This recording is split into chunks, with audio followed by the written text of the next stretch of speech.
Selamat datang di FK Channel. Selamat mendengarkan novel yang berjudul Kekuatan Harvey York untuk Bangkit. Jangan lupa like, komen, dan subscribe. Selamat mendengarkan. Bab 137. Nona Zakari memberitahuku tentang kesulitanmu. Ini sungguh bukan masalah yang besar. Saya hanya perlu menelepon, dan semua akan jadi baik. Sulit untuk membaca pikiran Jake Serai. Jake memperhatikan Mandy Zimmer dari atas ke bawah dan berseru, "Nona Zimmer, Anda benar-benar dewi dari Niunggi. Hanya ada satu yang secantik dirimu. Saya tidak pernah percaya rumor, tapi saya siap dikoreksi setelah melihat Anda. Sayang sekali Anda sudah menikah. Kalau belum, saya sangat ingin merayu Anda." Perilaku Jake agak berlebihan. Ketika dia berbicara, matanya tertuju pada tubuh Mandy dengan tatapan mengganggu yang membuat Mandy tidak nyaman. Namun, Mandy butuh Jake untuk berkenalan dengan manajemen pusat York Enterprise. Mandy tidak bisa banyak bicara. "Tuan Serai, Anda telah salah paham. Mandy sudah menikah, dan itu memang fakta. Namun, pernikahan itu hanya di atas kertas. Kenyataannya justru sebaliknya. Menantu laki-laki pecundang yang menumpang itu tidak pernah sama sekali memegang tangan Mandy selama 3 tahun terakhir. Tante Lilian selalu ingin mengusirnya keluar." Cecilia Zakari terkikik. Niat aslinya malam ini adalah untuk menjodohkan Jake dan Mandy. Jika ada pelamar yang lebih baik, saya yakin Tante Lilian dan keluarga Zimmer akan menyambutnya dengan tangan terbuka. "Cecilia, jangan bicara omong kosong. Aku belum siap untuk menceraikan Harvey." Mandy membalas dengan suara kecil. Perasaan bersalah yang tidak bisa dijelaskan menyelimutinya saat dia mengatakan hal itu. Harvey masih belum pulang ke rumah sejak Mandy mengejarnya beberapa hari yang lalu. Dia tidak tahu kemana Harvey pergi. Jake tersenyum, tetapi tidak berkata apa-apa. Dia melirik Cecilia. Cecilia bisa melihat apa yang ada di benak Mandy. Dia memegang pinggang Mandy yang ramping dan berkata, "Mandy, apa yang kau pikirkan? Apa bagusnya sampah itu? Dia adalah menantu laki-laki penumpang yang tidak berharga yang tinggal di rumahmu dan menikmati makananmu. Mengapa dia takut pulang ke rumah hanya karena kau sedikit memarahinya? Aku bilang padamu, Jingan itu adalah seorang pria juga." Beberapa hari lalu ketika sedang berjalan di jalanan, aku melihatnya duduk di kursi depan mobil seorang wanita kaya. Mandy sedikit terkejut. Seorang wanita kaya. Tentu saja dia wanita kaya. Mobilnya Ferrari 488. Tidak semua orang mampu membeli mobil seperti itu. Aku pikir tidak apa-apa menjadi menantu laki-laki yang menumpang jika dia tetap setia. Tapi bukan hanya tidak setia, dia juga sebuah sampah tidak berharga. Apa gunanya menjaga seseorang seperti dia? Cecilia mengeluh. Bahkan seekor anjing tahu bagaimana untuk patuh jika kau memperhatikannya untuk waktu yang lama. Apa gunanya mendukung dia? Sekarang saat kau sedang ada masalah dengan bisnismu, apa dia bisa datang dan menyelesaikannya untukmu? Apalagi yang bisa dia lakukan selain membuatmu kesal? Mandy masih tidak percaya. Harvey bukan orang seperti itu. Apa kau mengatakan yang benar? Bagaimana mungkin tidak? Siapapun akan langsung tahu begitu melihatnya. Wanita itu sangat terampil, bahkan Zain Lewis tidak akan berani menolaknya. Aku rasa dia berasal dari ibu kota. Harvey benar-benar beruntung bisa mengenal seorang wanita sesukses dia. Lihat, aku bahkan sempat mengambil foto. Cecilia mengeluarkan ponselnya dan menyerahkannya pada Mandy saat berbicara. Foto itu menunjukkan Harvey sedang bersandar pada sebuah Ferrari.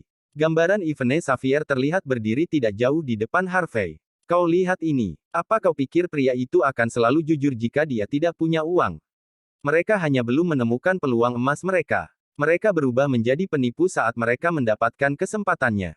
Cecilia menggertakkan giginya, dia menjadi semakin kesal. "Lihat Jake di sini. Dia sangat sopan. Sungguh menarik. Dia muda dan kaya. Jangan lewatkan kesempatan ini hilang karena dia sudah mau merayumu. Kau mungkin tidak akan dapat kesempatan lagi di masa depan." Wajah Mandy kosong. Tangannya gemetar saat dia memegang ponsel itu. Bagaimana bisa Harvey bersama dengan wanita lain? Dia tidak bisa memahami perasaan yang bergejolak di hatinya saat itu. Apa dia cemburu? Atau hanya amarah biasa? Pada saat itu, Jake mengeluarkan kartu undangan. Dia berbalik dan berkata, "Wanita-wanita cantik, lelang ini akan segera dimulai. Bagaimana kalau kita masuk dan duduk? Perhatikan jika ada barang yang menarik perhatianmu. Uang bukan jadi masalah." Mata Cecilia berbinar kegirangan. "Terima kasih sebelumnya, Tuan Serai. Ini hanya hal kecil," Jake membalas dengan nada santai. "Beberapa juta bukan angka yang besar untuknya. Di sisi lain, kesempatan untuk mendapatkan wanita yang begitu cantik merupakan keberuntungan yang langka. Dia bertekad mengejar Mandy dari sejak dia memperhatikannya. Tidak mudah juga bagi Jake untuk menghubungi Cecilia. Bagaimana bisa dia melewatkan kesempatan yang datang ini? Cecilia mengambil beberapa langkah di depan dan menempel pada Jake. Dia bergumam dengan suara kecil pada Jake, "Tuan Srey, saya telah membantu Anda membawa Mandy ke sini dan membuat kesempatan untukmu. Akankah Anda akhirnya bisa berhasil? Anda tidak perlu khawatir, Nona Zakari." Jake tersenyum. "Saya jatuh cinta pada pandangan pertama dengan Mandy. Saya hanya tidak pernah punya kesempatan untuk mengutarakan padanya. Percayalah, saya tidak akan mengecewakan Anda." Cecilia tersenyum memberi respon. Dia berbalik dan bermaksud memanggil Mandy, tetapi ekspresinya langsung berubah suram. "Sial, persetan. Bagaimana Harvey, sampah tidak berharga itu, bisa di sini?" Bab 138. Harvey York berjalan melewati Cecilia Zakari, matanya tidak membuat dia tertarik akan perhatian Cecilia sedikitpun. Harvey York. Pada saat itu, Harvey York akhirnya menangkap mata Cecilia. Tubuh halusnya sedikit gemetar. Cecilia cukup terkejut melihat Harvey, dan tidak bisa menghilangkan kecanggungannya. Jelas terbukti bahwa dia tidak terpikir bertemu Harvey York pada keadaan ini. "Kau benar-benar luar biasa, Harvey York." Cecilia berbicara terburu-buru, menatap Harvey dengan penuh kebencian. "Tidak apa-apa jika kau tidak kembali pulang beberapa hari yang lalu, tapi harus aku katakan, bisa masuk ke tempat seperti ini dengan menjadi simpanan orang itu sangat mengesankan.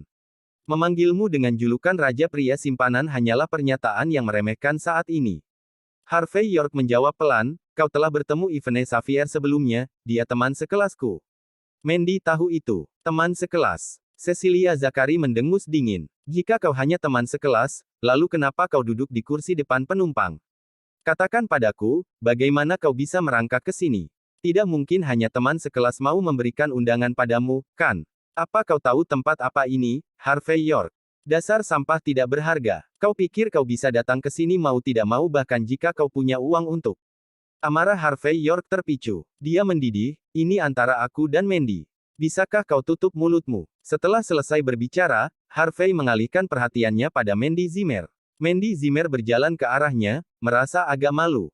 "Harvey, jangan salah paham. Tuan Srey adalah kolega dari Cecilia Zakari. Dia kenalan dari manajemen pusat York Enterprise. Aku hanya perlu rujukan dari dia." Mendengar ini, Harvey York menganggukkan kepalanya dan berkata, "Aku mengerti." Harvey York tidak bodoh. Apapun tipuan mengenai Tuan Srey dan hubungannya dengan manajemen pusat hanyalah alasan. Dia telah memahami dengan sangat baik maksud sebenarnya dari Cecilia Zakari. Mandy, orang ini. Dengan cemas, Jake Srey tidak dapat menahan dirinya lagi. Mandy Zimmer adalah wanita yang dia kagumi. Bagaimana mungkin seseorang layaknya petani ini punya keberanian untuk berbicara padanya? Bukankah ini perbuatan yang menodai seorang dewi? Mandy Zimmer tidak yakin harus merespon seperti apa. Ekspresi canggung terlihat di wajahnya. Harvey York memberi jawaban santai pada Jake. "Izinkan saya memperkenalkan diri. Nama saya Harvey York, suami dari Mandy Zimmer. Bisakah Anda punya sedikit rasa hormat? Tidak semua orang bisa begitu saja menyebut nama istri saya dengan santai." Jake Srey menjadi agak gelisah, sampai dia mendengar perkenalan Harvey York. Jake membeku beberapa detik, dan kemudian menjawab dengan tertawa. "Ya ampun, si menantu laki-laki yang menumpang. Saya dengar Anda tidak hanya terus tinggal dengan keluarga istri Anda, tapi Anda juga menjadi simpanannya. Mandy memberitahuku tentang situasimu. Menikah selama 3 tahun penuh, tapi tidak ada satupun kontribusi di pernikahanmu. $100 uang sakumu setiap harinya. Hahaha, Anda menakjubkan. Saya sangat penasaran. Sebagai pria, bagaimana Anda mengatur untuk tinggal dengan keluarga Zimmer selama ini? Saya juga dengar hanya karena Mandy sedikit memarahimu, Anda mengangkat barang-barangmu dan pergi. Bahkan ibu mertuamu, menekanmu untuk menceraikan Mandy. Benar begitu. Katakan pada saya, dalam keadaan seperti ini, bagaimana Anda masih berani menyebut diri Anda suami dari Mandy? Anda pikir Anda berhak atas itu? Jika Anda bertanya pada saya akan menyuruh Anda untuk berkaca dan melihat betapa menyedihkannya dirimu. Jika saya jadi Anda, saya akan bunuh diri karena menjadi tidak punya otak." Jake Srey tertawa gila-gilaan sambil terus berbicara, ekspresinya tidak karuan. Menantu laki-laki yang menumpang dari keluarga Zimmer adalah tertawaan terbesar. Tidak, Harvey York yang merupakan tertawaan terbesar di seluruh Niumhi. Menikah selama 3 tahun penuh, dan dia sama sekali tidak menyentuh istrinya. Sampah tidak berharga ini benar-benar di luar harapan. Wajah Mandy Zimmer menjadi gelap. Sambil menggigit bibirnya, dia berkata dengan lembut, "Tuan Serai, tolong hentikan." Mendengarkan Mandy, Jake menatap Harvey dengan semangat dan berkata, "Demi Mandy, saya tidak akan mempermasalahkan ini. Sekarang, enyahlah. Tempat ini tidak layak untukmu." Jake memanggil seorang pramusaji dan berkata, "Pelayan, apa urusan pria ini? Saya pikir lelang Mountain Top hanya untuk undangan yang bisa masuk. Bagaimana mungkin setiap orang bisa masuk ke sini?" Ini, pelayan itu ragu-ragu, tapi kemudian dia menjawab dengan lembut, "Tuan Serai, saya akan mengkonfirmasikannya segera. Jika benar dia menyusup ke sini, saya akan panggil petugas untuk mengusirnya. Saya minta maaf dengan rendah hati, menantu laki-laki yang menumpang." Jake Serai menoleh ke Harvey York, menyembunyikan senyumnya. "Saya berniat mengundang Anda ke pelelangan, tapi sayangnya, saya tidak punya hak untuk melakukannya. Bahkan jika saya bisa, untuk apa? Lagi pula, Anda tidak mampu membeli apa-apa di sini." Hahaha. Selama percakapan mereka, seorang pria dengan setelan ungu melangkah masuk ke aula utama, terlihat sangat jengkel. Matanya berbinar langsung saat dia melihat Mandy dan menyapanya. "Mandy, kebetulan sekali." Bab 139. Wyatt Johnson. Tubuh Mandy Zimmer menjadi kaku karena terkejut. Untuk bertemu dengannya di tempat ini bukanlah hal yang tidak terduga. Cecilia tersenyum dan berkata dengan nada bercanda, "Kebetulan sekali, Wyatt. Apa yang membawamu kemari?" Cecilia Zakari memiliki sedikit mengetahui seluk-beluk Wyatt Johnson. Keluarga Johnson hanyalah keluarga kelas 3. Secara logis, dia tidak punya hak untuk menghadiri lelang Mountain Top. Cecilia dan Mandy bisa hadir di sini karena kebaikan Jake Serai, jadi Cecilia semakin penasaran bagaimana Wyatt Johnson bisa ambil bagian di pelelangan. Wyatt Johnson menjawab dengan gembira, "Aku beruntung akhir-akhir ini dan membuat beberapa uang receh. Aku kebetulan mendapat undangan, jadi disinilah aku sekarang." Mengatakan hal itu, Wyatt tiba-tiba merasa mual. Beberapa malam lalu melayani wanita tua itu sudah sangat merugikannya. Wyatt harus minum obat yang keras karenanya. Bahkan kemudian, dia perlahan kehilangan kesadarannya. Di sisi lain, wanita tua itu mengurusnya dengan sangat baik. Tidak hanya memberikan Wyatt kesempatan untuk hadir di lelang Mountain Top, dia juga memberikan kartu kredit untuk digunakan Wyatt sesuka hatinya. Pakaian compang camping yang dikenakan Harvey York menarik perhatian Wyatt. Dia terkejut dan bertanya, "Mandy, bukankah ini suamimu yang menumpang? Aku dengar dia menjadi simpanan. Dia tidak mengkhianatimu dengan orang lain, bukan?" Mendengar kata-kata ini, wajah Mandy Zimmer langsung berubah menjadi masam. Terlepas dari semua alasan yang mengatakan padanya bahwa wanita luar biasa seperti Yvonne Xavier tidak mungkin berhubungan dengan sampah tidak berharga seperti Harvey York, Mandy tidak bisa menahan perasaan cemburunya. Dan orang ini, Wyatt Johnson langsung mengalihkan pandangannya pada Jake Serai. Meskipun dia sekarang memiliki simpanan dari keluarga York, bertemu dengan Mandy Zimmer telah menyalakan kembali api cinta pertama di hatinya. Sebelum Wyatt melanjutkan, Jake Serai tertawa dan mengulurkan tangannya. "Halo, nama saya Jake Serai dari keluarga Serai di Niumhi.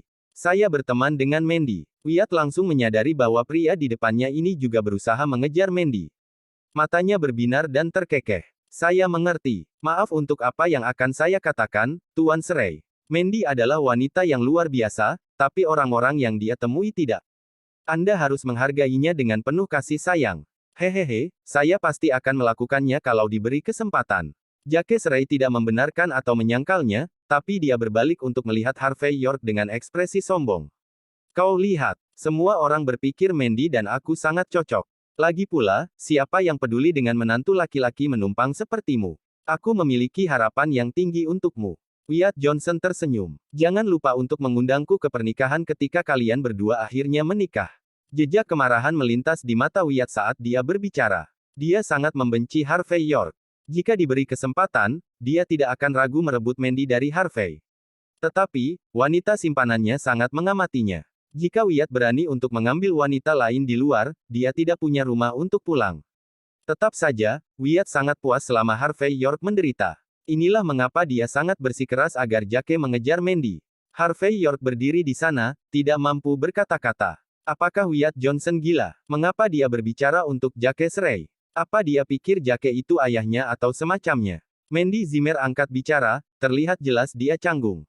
"Wyatt, bisakah kau berhenti berbicara omong kosong? Tidak ada apa-apa di antara kami.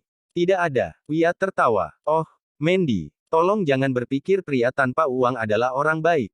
Aku beritahu kau, beberapa hari lalu aku melihat suamimu dan seorang wanita kaya mengendarai Ferrari bersama dengan mataku sendiri. Kau benar-benar harus kejam dengan pria seperti ini, atau kau tidak akan bisa menyadarinya ketika dia menjualmu nanti. Setuju. Cecilia Zakari memasang wajah meremehkan. Pria seperti dia tidak layak menerima perhatianmu. Jika itu aku sudah menceraikannya dari awal. Baiklah, pelayan. Wajah Jake Serai membeku. Kehadiran Harvey di sekitarnya membuat suasana hatinya menjadi buruk. Cepat dan bawa pria ini keluar dari sini sebelum dia mengotori udara di pelelangan. Harvey York terkekeh dingin. Siapa yang berani mengusirku? Wyatt Johnson mencibir, kau berbicara seakan-akan kau benar-benar mendapat undangan. Tentu saja jika kau punya, kau tidak perlu pergi. Mandy, apa dia mengikutimu ke sini? Tanya Cecilia. Bagaimana dia bisa tahu tempat ini? Apakah dia datang untuk memeras dan mengancammu dengan biaya perceraian sebelum dia menceraikanmu? Kepala Harvey York berdenyut kesakitan setelah mendengar hal itu. Ada apa dengan pemikiran konyol yang keluar dari kepala Cecilia? Dia pasti sudah banyak menonton drama sampai bisa mengatakan semua itu. Mandy Zimmer tidak tahan lagi dengan situasi ini, tetapi dia tidak punya keberanian untuk menghentikan Jake Serai maupun Wyatt Johnson. Malah dia menarik Cecilia mendekat dan berkata, bisakah kalian semua tolong berhenti? Harvey bukanlah orang seperti itu. Bagaimana aku bisa berhenti? Kau pikir aku tidak tahu dia orang yang seperti apa? Bentak Cecilia, nadanya penuh dengan kebencian. Aku memberitahumu, kau harus bercerai dengan pria ini. Sejujurnya, aku merasa sedih melihat kau harus menghabiskan tahun-tahun hidup terbaikmu dengan pria seperti dia. Dipenuhi dengan rasa benar, Cecilia melotot pada Harvey dengan penuh kebencian. Aku sarankan kau segera nyah dari sini, York. Akan menjadi sangat memalukan jika staf membawamu keluar secara paksa. Bab 140. Harvey York tidak memedulikan ucapan jahat dari Cecilia Zakari dan hanya tertawa. Maaf karena mengecewakan semua orang, tapi sebenarnya aku memang punya undangan. Hahaha, Anda benar-benar menjadi semakin menarik. Jake Serai menunjuk pada Harvey York. Saya telah bertemu banyak orang yang suka pamer, tapi yang bertindak sejauh ini benar-benar langka. Dengar, jika Anda bisa menunjukkan kepada kami undanganmu sekarang juga, aku akan segera meninggalkan tempat ini tanpa mengucapkan sepatah kata pun. Tapi jika tidak, kau keluar. Bagaimana menurutmu? Jake Serai menyeringai. Dengar, bocah. Jika saya menjadi Anda, saya akan berbalik dan pergi sekarang juga untuk menghindari rasa malu yang lebih lagi bagi istri Anda. Wyatt Johnson menyeringai. Tuan Serai, Anda lupa. Harga diri apalagi yang tersisa dari menantu laki-laki menumpang ini. Setiap bagian itu sudah lama hilang. Harvey York tertawa gugup, berkata, baiklah, ayo taruhan. Aku ingin melihat siapa yang pergi duluan. Saat dia berbicara, dia merogoh sakunya. Beberapa detik kemudian, tubuhnya membeku. Meskipun dia memang membawa undangan, undangan itu disimpan di dalam saku jasnya yang dia tinggalkan di mobil. Karena itu, Harvey tidak bisa menunjukkan undangannya.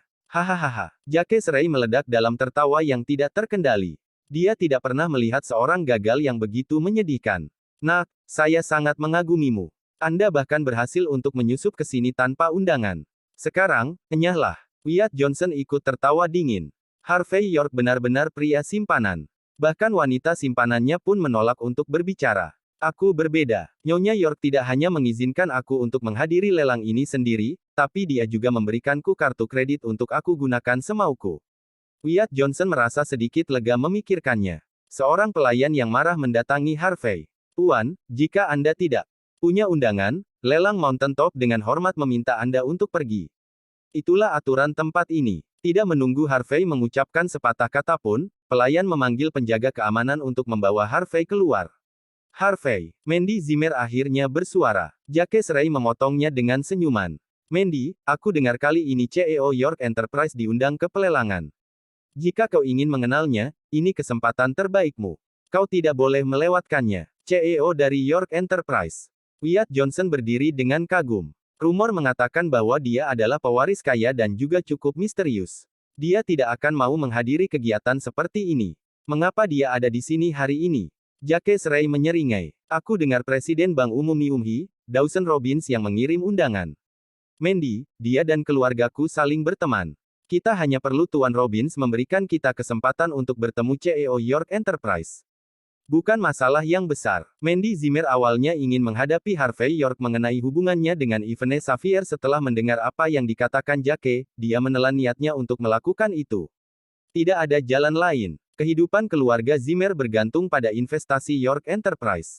Bagaimanapun juga, dia anggota keluarga Zimmer, tidak ada seorang pun di York Enterprise yang mau membantunya ketika Mandy meminta bantuan hari ini. Sekarang kesempatan itu muncul dengan sendirinya, bagaimana bisa dia melewatkannya begitu saja? Meskipun begitu, semua yang bisa dia pikirkan saat itu adalah kenangan dengan Harvey York. Mandy, Jake Ray tersenyum dan melambaikan tangannya, membawa Mandy kembali pada kesadarannya. Mari masuk ke dalam. Kursi kita hari ini hanya kelas 2, tapi tetap saja, ini masih tak ternilai harganya. Di waktu yang sama, Presiden Bank Umum Niumhi, Dawson Robbins, sedang berjalan ke sana kemari di ruang tunggu VIP sambil menatap pada jam tangannya. Mengapa Tuan York belum datang juga? Bagi Dawson, hari ini adalah hari terbaiknya untuk berkenalan dengan Tuan York. Menurutnya, CEO York Enterprise ini tidak hanya muda dan menjanjikan, tetapi juga seseorang yang sangat bijaksana. Kaum muda saat ini berubah menjadi sangat sombong ketika mereka mendapatkan sedikit uang, tapi tidak untuk Tuan York. Meskipun dia memiliki ratusan jutaan dolar, dia tidak pernah lupa asalnya. Dia masih suka memakai barang-barang yang dibeli di kios, dan terlihat seperti orang biasa. Menurut Dawson, orang-orang seperti Harvey lah yang melakukan pekerjaan dengan jujur dan mencapai hal-hal hebat. Dawson Robbins tidak akan menghormati ahli waris kaya yang berpikiran dengan sombong. Tuan York tidak muncul juga setelah beberapa lama, dan Dawson mulai menjadi cemas. Tanpa berpikir dua kali, dia terburu-buru menelepon Yvonne Xavier. Halo, Nona Xavier, apakah Tuan York sedang senggang untuk mengangkat telepon sekarang? Dawson berkata, sambil tersenyum di telepon. Bolehkan saya bertanya di mana Anda sekarang? Apa Anda perlu saya untuk menjemput Anda ke sini? Terima kasih sudah mampir di FK Channel. Jangan lupa like, komen, dan subscribe.